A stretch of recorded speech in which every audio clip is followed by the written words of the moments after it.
Welcome to our channel as we look at an important topic. Please don't forget to do us a favor of liking and subscribing. In the heart of every relationship, there's a choice to be made. The choice of who do you put first is one most choice. Choosing who to put first in your relationship is the most important thing because your spouse is not just your partner but your rock, your confidant, and that you promise to cherish above all others. When you place them at the center of your life, you create a sanctuary where trust grows, love deepens, and challenges are met together. Prioritizing your spouse isn't about dismissing others. It's about building a foundation so strong it lifts everything else. In the end, it's the two of you against the world together. When you get married, your spouse becomes your number one priority. So these are the 3 priorities of marriage. Number 1, you have to leave your single life behind. You are no longer single. You now got to make decisions based on another individual and be in agreement with that individual. Leave the single life behind. Number 2, you got to leave your parents behind. To leave your parents, you have to leave their expectations for your life. To leave your parents, you have to start making decisions with your spouse in mind and not your parents. To leave your parents is to set healthy boundaries for your parents so they don't get too involved in your marriage. And the 3rd priority, don't cheat on your spouse with another person, work, or other hobbies, including video games. Make sure that you're dedicated to your spouse to try to have a wonderful marriage. Make sure you follow us on social media so we can encourage you in your relationships. No other relationship is more important than your marriage. You, as you step into a covenant before God and your closest and say, I do, you step into that, you are now in a covenant that transcends any other relationship on the planet. More than your family, you've started a new family. More than your kids, some parents struggle with that. More than your kids, you are to be one with the person you're with. And this is a wild experiment. Think about this. God taking 2 free-thinking, autonomous individual people and throwing them together to be one person? That's wild.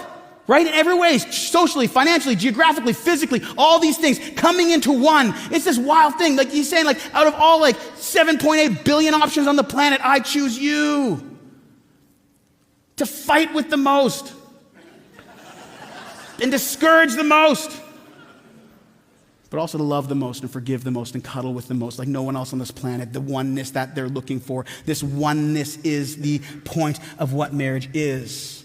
I refuse to lose at this. I refuse to lose at our marriage at all. Like, we gonna win. That's an absolute fact. Yeah. I'm not doing this again. The amount of effort and time and intention I've put into what we've built together, I'm not doing this shit again. It must work. I refuse for it not to work. When we got in this relationship, this is it. You in or you out? You say you in? Okay, we got shit to do. We got things to work on. We got ways we can get better. We are not losing at this. Lord knows I ain't doing this a 2nd time. Listen. Before you tell me another word about your relationship, I want to offer you something. Okay, I want to tell you 4 basic habits that the happiest couples that I work with do regularly with each other. So if you're practicing these habits, you're doing well, but if not, there's room for improvement, right? Number 1, they express appreciation daily and they remind each other that they're valued in the relationship. Number 2, they prioritize quality time. Even if it's just a few minutes of genuine connection, they make it a priority.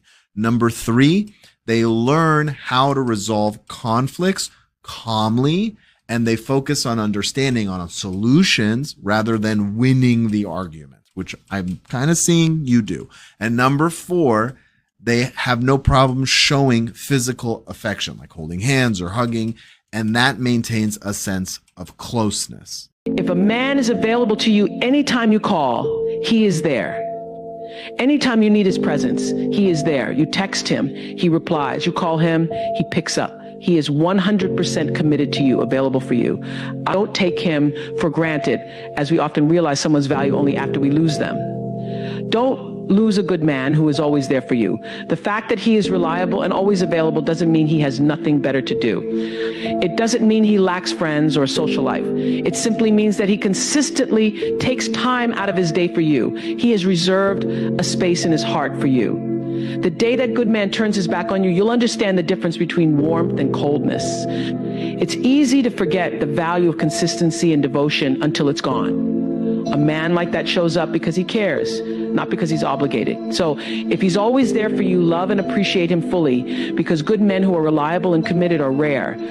To whom sense is given, wisdom is expected. Take advantage of that man's dedication by loving him with all your heart. A man who cares for you and makes time for you is worth holding on to.